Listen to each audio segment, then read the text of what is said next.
আজকে এমন একটা দিন ছিল যা প্ল্যান করিনি, কিন্তু স্মৃতির খাতায় রয়ে যাবে সব সময়। যাচ্ছি সিরা মার্কেট, বন্ধুর স্যালনে। অনেকদিন নিজের সেলফ কেয়ার করা হয় না, প্রায় 3 থেকে 4 মাস। তো ভাবলাম নিজের একটু যত্ন নিয়ে আসি, বন্ধুর স্যালন আছে, তো এই সুযোগ কি হাতছাড়া করা যায়? कितने तेजस्वी लोग हैं हमारे पास, कितने शानदार विचार रखते हैं। করতে ভালোই লাগে না, বিকজ সময় পাই না, 3-4 মাস হয়ে যায়। তাই ভাবলাম বন্ধুকে জিজ্ঞেস করি এর উপায় কী। তো বন্ধু সাজেস্ট করলো পার্মানেন্ট সলিউশন একটাই, লেজার। তো তাই নেয়ার জন্য চলে এসেছি নিউ মার্কেটের সিরা মার্কেটে। তাই তো আমি পৌঁছে গেছি সিরা মার্কেট। এটা ওয়েস্ট বেঙ্গল, কলকাতা নিউ মার্কেটে অবস্থিত।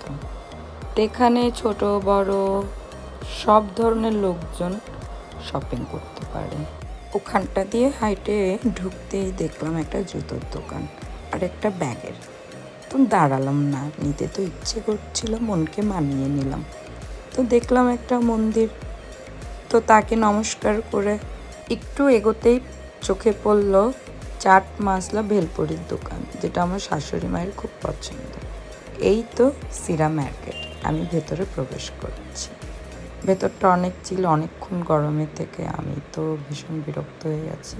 হেঁটে আর ওঠার শক্তি নেই, তাই লিফট দিয়ে উপরে উঠে গেলাম। তো আপনাদের কাছে পুরো সিরামের ভিউটা তুলে ধরলাম।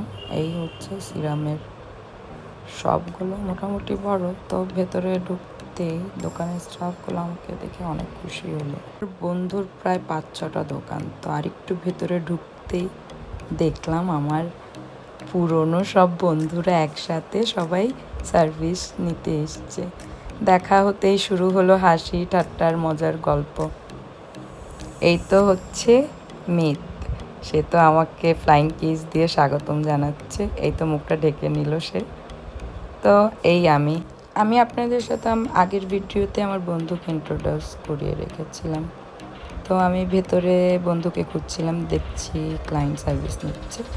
তো আমি রাহুলের কাছে গেলাম, আমি লেজার করবো, তুই আমার হেল্প করবি। এখানে আদির সাথে অনেক অনেক ভালোবাসা বিনিময়, অনেক অনেক গল্প। লেজার রুম খালি হতেই আমি দৌড়ে রাহুলকে নিয়ে চলে গেলাম ভেতরে। আমি ফেসের মধ্যে লেজার নেব, this is my first time experience. তো খুব ভালো করে ফেসটা আমার ক্লিন করে নিল, তারপর জেল লাগিয়ে দিচ্ছে। তারপরে একটা ট্রিটমেন্ট আছে, সেটা আমি জানি না, সেটা আস্তে আস্তে প্রসিডিওরগুলো দেখিয়ে দেবে কিভাবে হয়। তারপর আমার চোখের মধ্যে একটা চশমার মতো কী দিয়ে যাতে ঢেকে দিল, যাতে আমার চোখে কোনো এফেক্ট না হয়। অ্যাকচুয়ালি একটু গরম কিছু একটা মেশিনের মাধ্যমে, ট্রিটমেন্টটা মেশিনের মাধ্যমে হয়ে থাকে। আমার চশমাটা খুলে আমাকে টিস্যু দিয়ে দিল। আমি ফেসটা ভালো করে ক্লিন করে আয়নায় মুখ দেখতে আমাকে বলছে ফেস ক্লিন হয়েছে। আমি বললাম হ্যাঁ, খুব গ্লো করছে আর ক্লিন লাগছে।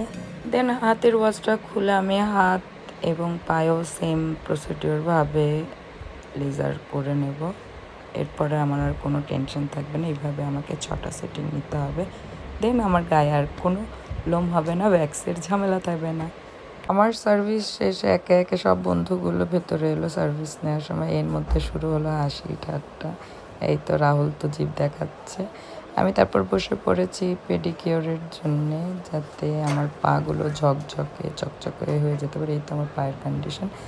দেন এখানে গোলাপশা আমার ফেসের মধ্যে একটা ফেসিয়াল করবে, ম্যাক্স গ্লো ফেসিয়াল। সেটার ক্লিন আপটা লাগিয়ে ফেসটা ভালো করে মাসাজ করে নিচ্ছে। এই হচ্ছে আমার পেডিকিওর ডান। আপাতত এই হচ্ছে কন্ডিশন। আমার পা তো খুব গ্লো করছে আগের থেকে। ফেসের মধ্যে গোলাপশা একটা প্যাক লাগিয়ে দিল। আমি আর্চনাকে ধন্যবাদ জানাতে আসছেন, আমাকে দেখে হাসছে। দেন আমাকে গোলাপশা ফেসের মধ্যে একটা ফেস প্যাক লাগিয়ে দিল। সার্ভিসের ফাঁকে চা সমোসার দুষ্টুমি, দোকানের স্টাফদের আবদারে আমার পকেট খালি হবার জোগাড়। অ্যাকচুয়ালি আমি যখনই আসি তো তাদের অনেক অনেক আবদার থাকে, আর আমি সবসময় সেগুলো মানতে ভালোবাসি, বিকজ তারা আমাকে খুব ভালোবাসে। আমি এলে তারা খুব খুশি হয়। খাওয়া দাওয়ার পালা শেষ হতেই তাদের জিজ্ঞেস করতে। শেষে যখন আয়নায় তাকালাম মনে হচ্ছিল নিজের পুরনো গ্লো ফিরে পেয়েছি, কনফিডেন্ট, ফ্রেশ আর সুপার হ্যাপি। সার্ভিসের মাঝখানে হাজব্যান্ডের সাথে কথা হয়েছিল, কারণ আমার খুব লেট হয়ে গেছে, আমি সেই দুপুরে এসেছি, তো এখনও ফেরা হয়নি, রাত হয়ে গেছে। তো এই হচ্ছে আমার ফাইনাল লুক। আমাকে কেমন লাগছে অবশ্যই জানাবেন। তো আমার বন্ধুর দোকান হচ্ছে সিরাম মার্কেট আর্কেডে, 3য় তলায় 527 নম্বর দোকান, জাভেদ হাবিব। এখানে অনেক ধরনের সার্ভিস হয়ে থাকে, like eyelashes, hair extension, tattoo, nail extension, laser, আরও অনেক কিছু। আপনারা এখানে এসে অনেক ধরনের সার্ভিস নিতে পারেন, আপনাদের খুব ভালো লাগবে আই হোপ। তারপর এসে হাজব্যান্ড আমাদের পিক করলো, সঙ্গে উঠলো আরও কয়েকজন ফ্রেন্ড, সবাই মিলে ভাবলাম চলো কোলাঘাট ঘুরে আসি। অ্যাকচুয়ালি প্ল্যানটা হয়েছিল মিহিত আর আদির জন্য, প্রায় 3 বছর পর ওদের সাথে দেখা, বাট কি যেন একটা হয়ে গেল। অ্যাকচুয়ালি ওরা ট্রান্স ওমেন, তাই ওদের হরমোন বদলাচ্ছে, তো অনেক প্রবলেম ফেস করতে হয়, তো এই মুড সুইং হওয়ারও ম্যাটার থাকে। তো আমি জিজ্ঞেস করতে আমার বেস্টি সেটা বুঝিয়ে দিল। তারপর রাস্তায় যেতে যেতে হঠাৎ বৃষ্টি, রাস্তায় যেতে যেতে আমার খুব ওয়াশরুম পেয়ে গেল, ইভেন আমার বন্ধুদের সবাই আমরা পেট্রোল পাম্পে থামিয়ে একটু ফ্রেশ হয়ে নিলাম। গাড়িতে সবাই মিলে বসতেই দেখলাম একটা কফি শপ, ঢুকলাম, হাজব্যান্ডের জন্য নিলাম কফি, বন্ধুরা নিল হালকা স্ন্যাক্স, যাতে রাস্তায় যেতে যেতে খিদে না পায়, কারণ অলরেডি এখানে অনেকটা রাত হয়ে গেছে। তো ওরা দোকানে ছিল, আমি পরের জন্য কফি এনে কফি ডেটটা সেরে নিলাম গাড়ির মধ্যে। তো পৌঁছে গেছি কোলাঘাট। এই হচ্ছে শেরে বাংলা পাঞ্জাব, এখানে আমরা প্রায় এসে থাকি মিডনাইটে রাতে ডিনার করার জন্যে।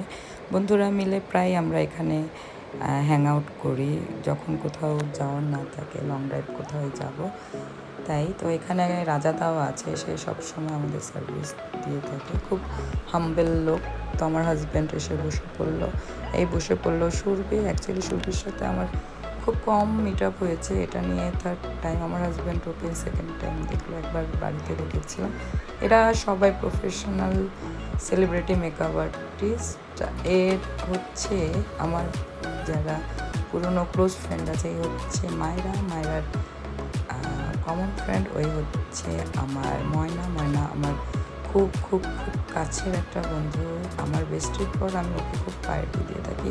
এখানে আমি সুরভির ছ্যাবলামি নিচ্ছি, এ খুব দুষ্টু, শুধু ছেলে রেখে যায়, তার আর কোনো কাজ নেই। সে বাই প্রফেশন একজন ডিজাইনার, তো আমি একটু মজা নিচ্ছি সবার, তো হাসাহাসি হচ্ছে। তো খাবার অর্ডার করে নিলাম, তো যে যার পছন্দের খাবার অর্ডার করতে আমি যখন বললাম মাংস ভাত খাবো, সবাই হাসাহাসি শুরু করে দিয়েছে because of my choose, because আমি ওই দেশি, তারা সবসময় আমাকে চিরায়। আমি বাইরে গিয়েও ভাত খেতে চাই, তাই ওরা অলওয়েজ আমাকে বলে যে তুমি কেন বাইরের খাবার খেতে পারো না। আমি বললাম আমার অভ্যেস নেই, আমি নিজে এত ভালো কুক করি, তোমরা তো জানো সেটা। তারা এগ্রি করলে ইয়েস, সেটা তো ট্রু। খুব আমেজপূর্ণ একটা মহল, এমন মুহূর্ত খুব বেশি আসে না জীবনে।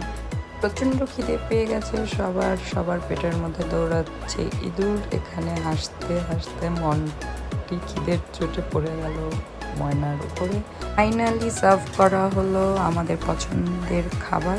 ডিনার শেষ করে নিয়ে নিলাম ডেজার্টে নিলাম রসগোল্লা অ্যান্ড আইসক্রিম। পুরনো বন্ধুত্ব, নতুন অনুভব সব মিলিয়েছিল দিনটা একদম পারফেক্ট। এই ছিল আজকের গল্প। যদি ভালো লেগে থাকে আবার